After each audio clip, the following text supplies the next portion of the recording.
Rural నియోజకవర్గంలో రాజకీయ కక్ష సాధింపు చర్యలకు పాల్పడొద్దని నెల్లూరు రూరల్ నియోజకవర్గ శాసనసభ్యులు కోటమిరెడ్డి శ్రీధర్ రెడ్డి అన్నారు. ఆదివారం నెల్లూరు రూరల్ నియోజకవర్గం 19 డివిజన్లో శ్రీహరినగర్ నందు 10 లక్షల రూపాయల నిధులతో మంచినీటి పైప్ లైన్ల పనులకు ఆయన శంకుస్థాపన చేశారు. ఈ సందర్భంగా టీడీపీ నేత డాక్టర్ జెడ్ శివప్రసాద్తో కలిసి ఆయన పాత్రికేయుల సమావేశంలో మాట్లాడారు.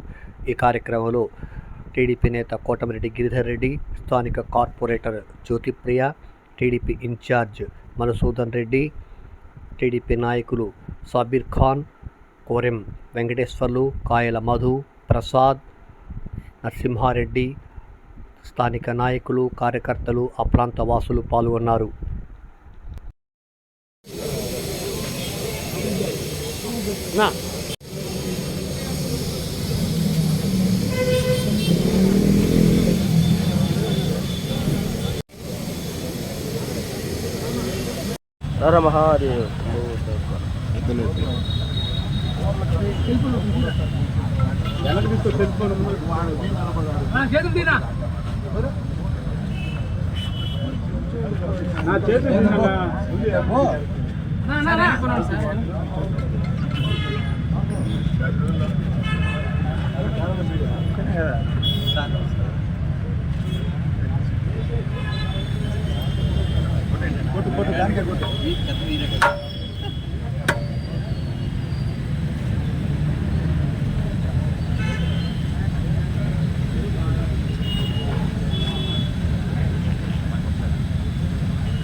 సార్ తీసుకోవాలి.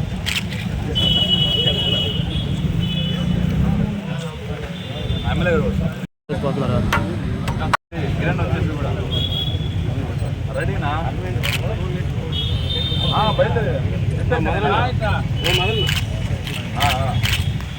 మదన్ దగ్గరికి మదన్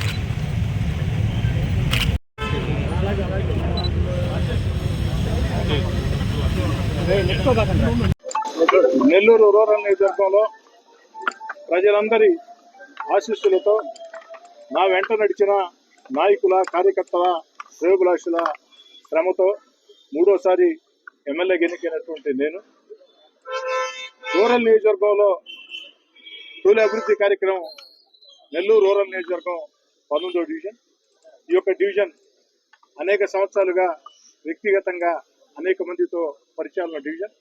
అంతేకాకుండా నాకెంతో ఇష్టమైన వ్యక్తి అన్ని రకాల కష్టాల్లో నా వెంట నడిచి కేసులకి, కొట్లాటలకి, జైళ్ళకి, చెరసాళ్లకి భయపడకుండా నా వెంట నడిచినటువంటి తెలుగుదేశం పార్టీ నాయకులు నూకరాజు మదన్ కుమార్ రెడ్డి గారు ఈ డివిజన్ ఇన్ఛార్జ్. అదేవిధంగా మా ఇంటి ఆడపడుచు జ్యోతి ఈ డివిజన్ కార్పొరేటర్. ఈ యొక్క డివిజన్లో శ్రీహరిరెడ్డి నగర్లో 19వ డివిజన్ శ్రీహరిరెడ్డి నగర్లో 4 వీధులకి మంచినీటి పైప్ లైన్. ఈ పైప్ లైన్ ని ప్రముఖ డాక్టర్, జిల్లా తెలుగుదేశం పార్టీ సీనియర్ నాయకులు డాక్టర్ జడ్ శివప్రసాద్ గారు టెంకాయ కొట్టి ప్రారంభించారు. స్థానికంగా ఉన్నటువంటి పెద్దలందరూ కూడా పార్టీలకు అతీతంగా అందరూ ముందుకు వచ్చి పెద్ద ఎత్తున ఈ కార్యక్రమంలో పాల్గొన్నారు.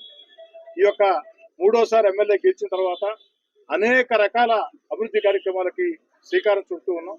కానీ దురదృష్టం ఏంటంటే గత 5 ఏళ్లుగా రాష్ట్ర ముఖ్యమంత్రి జగన్మోహన్ రెడ్డి గారు అస్తవ్యస్త, అరాచక, అనాలోచిత, అజ్ఞాన ఆలోచనలతో రాష్ట్ర ఖజానా పూర్తిగా దివాలా తీసిన పరిస్థితి. ఖజానాలో రూపాయి డబ్బులు లేని పరిస్థితి. అయినా ఖజానాలో రూపాయి డబ్బులు లేకున్నా జగన్మోహన్ రెడ్డి గారు ముఖ్యమంత్రిగా ఆర్థికంగా ఆంధ్రప్రదేశ్ దివాలా తీయించిన తన అనుభవంతో చంద్రబాబు నాయుడు గారు అన్ని రకాల కూడా రాష్ట్రాన్ని గాడిలో పెట్టేదానికి ముందుకు పోతూ ఉన్నారు. వారి స్ఫూర్తితో నెల్లూరు రూరల్ నియోజకవర్గంలో శాసనసభ్యుడిగా అనేక సారిగా 3 సార్లు ఎమ్మెల్యేగా గెలిచినటువంటి శ్రీధర్ రెడ్డి గారి చేతి మీదుగా మా డివిజన్కి సంబంధించి ఒక మంచి కార్యక్రమాన్ని రోజు పెట్టుకోవడం జరిగింది. ఇది చాలా పెద్ద పని. ఇది అవుతుందా కాదా ఇప్పుడు ఉండేటువంటి ఆర్థిక పరిస్థితుల్లో అని చెప్పి మేము రిప్రజెంట్ చేసాం. అయినా కూడా ఒక వారం 10 రోజుల్లోనే దీనికి శాంక్షన్ తీసుకొచ్చే శ్రీకారం చుట్టారు. ఈ నెల్లూరు రూరల్ నియోజకవర్గంలో అభివృద్ధి ముందు ముందు పుంతలు తొక్కుతుంది, కొత్త పుంతలు తొక్కుతుంది అనే దానికి ఇదే ఉదాహరణ. పనిచేసేటువంటి ఎమ్మెల్యే, విజనరీ లీడర్ అయినటువంటి చంద్రబాబు నాయుడు గారు, అలాగే పవన్ కళ్యాణ్ గారి నేతృత్వంలో ఈరోజు తెలుగుదేశం పార్టీ ప్రభుత్వం ఉంది. ఈ 3 సార్లు గెలిచినప్పటికీ ఎమ్మెల్యే గారికి ఒక ప్రత్యేకత. ఈ 3వసారి 2 సార్లు అరాజక ప్రభుత్వంలో ఉన్నారు ఆయన ఎమ్మెల్యేగా, ఈసారి అభివృద్ధి చేసేటటువంటి ప్రభుత్వంలో ఉన్నారు. ఇది డెఫినెట్ గా ఇది ఒక మంచి సంకేతం. నెల్లూరు రూరల్ నియోజకవర్గానికి మంచి రోజులు రానున్నాయి. ఇదే అభివృద్ధి ఇలాగే కంటిన్యూ చేసుకుపోతుంటే 3 సార్లు కాదు 30 సార్లు కూడా ఎమ్మెల్యే గారు శ్రీధర్ రెడ్డి గారు ఉన్నారనడంలో ఏమాత్రం సందేహం లేదు.